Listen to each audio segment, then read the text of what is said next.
Alors écoute, des peurs, j'en ai eu beaucoup, parce que j'ai fait beaucoup de sports extrêmes, j'ai fait beaucoup de choses dans ma vie qui ont impliqué d'avoir de la peur, parce que la peur est quelque chose qu'on crée nous-mêmes avec notre cerveau, mais qui est souvent indispensable pour amener certaines limites, pour rentrer dans la conscience. Mais la vraie peur, le truc qui m'a le plus terrorisé dans ma vie, euh, qui fut un cauchemar et que j'ai cru qu'il deviendrait, qui devenait ma réalité, c'est quand j'ai eu la névralgie d'Arnold, en fait, en faisant des workouts, au moment où je me suis séparé, euh, en faisant un workout, la névralgie d'Arnold, en fait, c'est les nerfs d'Arnold sont des nerfs extrêmement longs qui longent la colonne vertébrale et qui vont irriguer le cerveau en passant par les cervicales derrière. Et en faisant des workouts, des pompes comme un taré et tout ça, mes cervicales ont chopé ce nerf-là. Et moi, j'ai un frère qui a fait un AVC à 30 ans, qui a fait 7 ans de locked-in syndrome avant qu'on l'aide à partir décemment. Après 7 ans, comme je dis, de locked-in syndrome, et 7 mois de coma, enfin toute une histoire que je raconte dans mon dernier bouquin.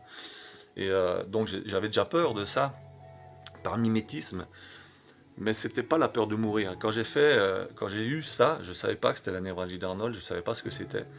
Mais par contre, en pleine séparation, déjà émotionnellement très touché, alors que je suis parti moi, mais ça m'a bouleversé. On sort jamais indemne d'une relation.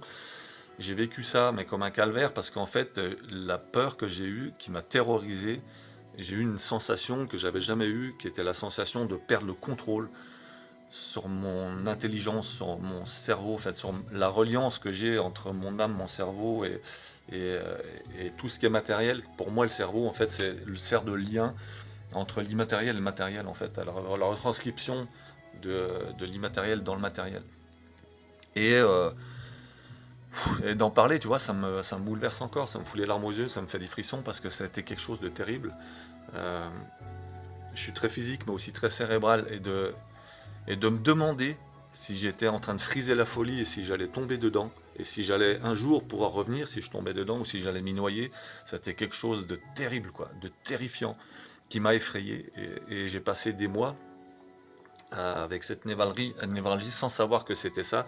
Et j'ai passé des mois et des mois avant d'inventer des solutions moi-même euh, pour sortir de ça, que j'ai partagé d'ailleurs avec des enfants et tout. Si ça vous intéresse, je vous expliquerai. Je mets toujours mes propres protocoles en place. Ça prend beaucoup de temps, donc c'est beaucoup de souffrance.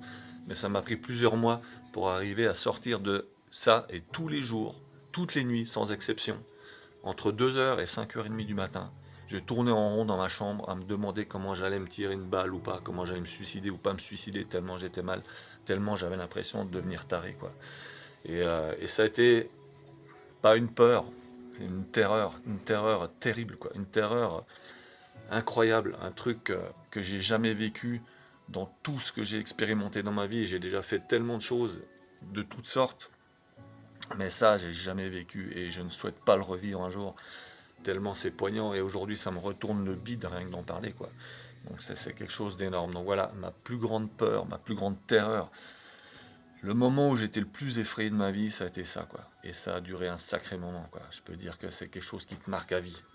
Et je suis très heureux d'en être sorti, je suis très heureux de le réguler, parce que c'est quelque chose que tu gardes, parce qu'il faudrait se faire opérer en fait pour les remettre. Mais moi j'ai créé mes propres protocoles, comme j'ai dit, pour ça, et j'arrive à réguler ça.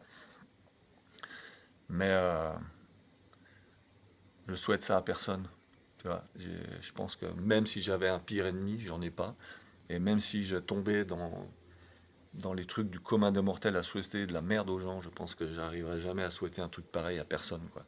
Même à la pire personne qui puisse y avoir sur Terre, tellement, tellement c'est horrible de ressentir ça. Pour moi en tout cas. Donc voilà, ma plus grande peur, ça a été ça.